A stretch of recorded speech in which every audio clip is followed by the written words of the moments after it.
First, the owner of the gun used in the accidental death of a 10-year-old Scripps Ranch boy is talking about the incident for the very first time. I'm still in shock. Todd Francis spoke to 10 News today after pleading guilty to child endangerment. He almost broke down while talking about the day his daughter and a friend got hold of a pistol and the boy was accidentally shot in the chest. Attendance reporter Steve Fiorina explains how the gun owner is now trying to find closure. Steve. Steve, the Scripps Ranch businessman had been facing manslaughter charges, but he opted to take a plea bargain today.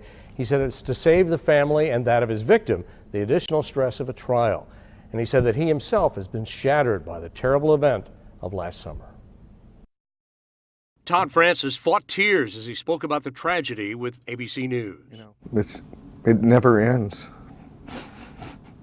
Francis said he returned to his Scripps Ranch condo with groceries in his hands to find police swarming the complex, along with a helicopter overhead and news crews.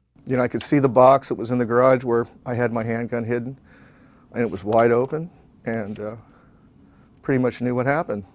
He spoke to an officer.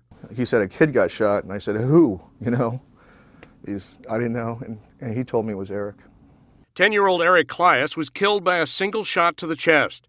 He had been playing with Francis's 9-year-old daughter, and the gun discharged. The father of two said he's still in shock. I feel like I'm all alone, and in just one fell swoop, my life is completely changed. Now a guilty plea to 2 counts of child endangerment.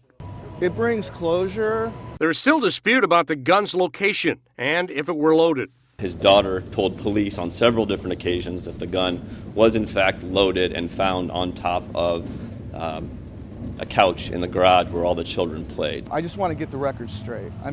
I have children, and for me to just carelessly leave a loaded handgun just sitting in the garage, that's the one thing I take issue with, but I do take responsibility, and that's why I pleaded guilty.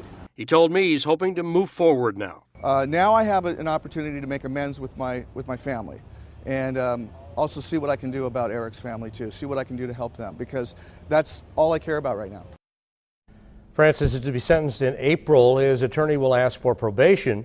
The DA asking for 4 years in prison. Steve Fiorina, 10 News. And you can see more of that interview with Todd Francis in a special series about parental responsibility set to air Wednesday on World News with Diane Sawyer.